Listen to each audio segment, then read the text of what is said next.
Recently, I've started shooting a series of self-protection videos. I want to sort of help the underdog, to stay safe.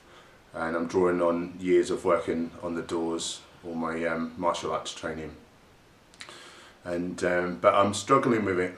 I'm having to be very aggressive and portray, in a really aggressive, nature. If it becomes physical, we try to avoid the physical, avoid situations where bad things will happen, try to talk people down from attacking you. And if that doesn't work, sometimes you can use intimidation, so you'd have to really switch it on. Or, occasionally you may have to defend yourself, you may have to strike someone. And in that time, it's no good kind of being nicey about it. You have to be really nasty, and you have to. In my video, I said, I'll take the guy off the planet. And that's the mindset you have to be in, if your life is threatened. I think that's fair enough. But if you dwell in this way of thinking all the time, I think you can attract violence into your life. And that's the way I used to live as a doorman, and since I've discovered spirituality, and I'm not thinking that way, I'm coming from a place of love rather than from a place of fear, and it doesn't tend to happen. But I have got a little story to illustrate my point. So one day I was talking to a friend, and I was explaining to him how I discovered spirituality, and I was learning these lessons, and it seems once I'd thought I'd learned a lesson, then the universe would throw me into a situation kind of testing me. And I was telling my friend how I changed. If someone is like rude or unkind or aggressive, I try to kind of laugh it off, and just get away from the situation. And the very next conversation I had was with someone, trying to be nasty, testing me out.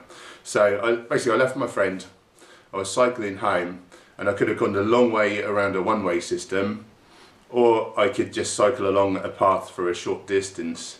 Now this path was extremely wide, it was very quiet, very few people about, so I thought, I'm going to be lazy.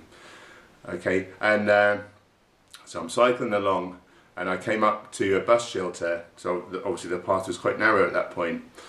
The other side, coming towards me, the other side of the bus shelter, was a gentleman and his partner on his arm. And I looked at him, he looked at me, I started to slow down, and they both stopped dead to let me through. As I came up to them, I smiled, I looked the gentleman in the eye, and I said, "Thank you very much." To which he replied, "You want to get on the insert expletive here road, don't you?"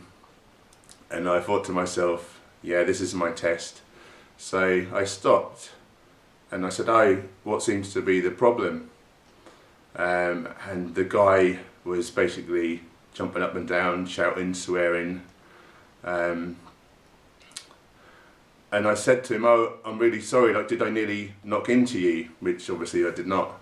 Again, jumping up, down, shouting, swearing. And I was just using logic and speaking kindly and softly. I wasn't trying to aggravate the man. I was just trying to talk it through. And he couldn't argue with my logic, and he wasn't going anywhere. So eventually he said, "Don't you know it's against the law?" So I said, "Yes." And he said, "Well, don't you care?" And I said, "No, I don't care." Just in a kind way. And he was just going bananas. And I could see it wasn't really going to resolve. His girlfriend the whole time was tugging on his arm and saying, "Come on, leave it, don't be stupid." I imagine they didn't stay together much longer after that, she wasn't impressed with him. And so in the end I said, "I invite you to consider that there's too much negativity in the world, and why don't we try and be kind to each other?" And I said, "I hope you can get through this, I hope you can get over this and try and have a nice evening." And I smiled at the man, and I left him jumping up and down, pumping his fist. I turned around and a big smile came over my face, and I realised, like, you know, I'd cracked it. Previously, I would have been very aggressive straight away. I would have been aggressive back to him. Either I'd be shouting and swearing, and if he didn't back down, I mean, this was in the daytime, so that would have been the end of it, and I'd gone home, and I'll guarantee for the next 6 months it'd be going through my head, oh, I should have punched that guy, I should have hit him, you know, it'd be eating me up. Or, you know, if I had have hit him, I would be worrying the next month, oh, are the boys in blue going to be knocking on my door anytime soon? So, you know, living that way with violence and aggression, the Buddhists say holding on to anger is like drinking poison and expecting your enemy to die. And it's true, it makes you so unhappy, it's not good for your health. And so that is really the way forwards. And also, I think to myself, why is that man being so aggressive towards me? You know, he doesn't know me from Adam. I hadn't done anything. It was basically venting his unhappiness at the world at me.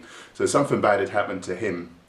And you can either keep adding negative energy to the world, you know, and fueling that and making him worse, or you can give out positive energy.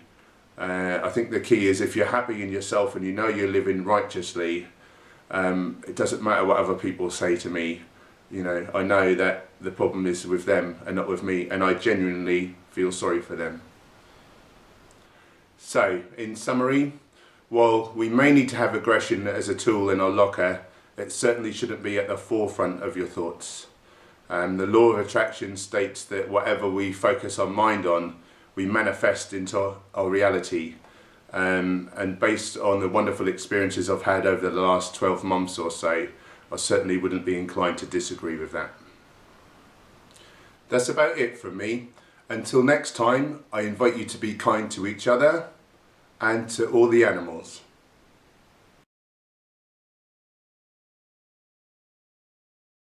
Herbivore.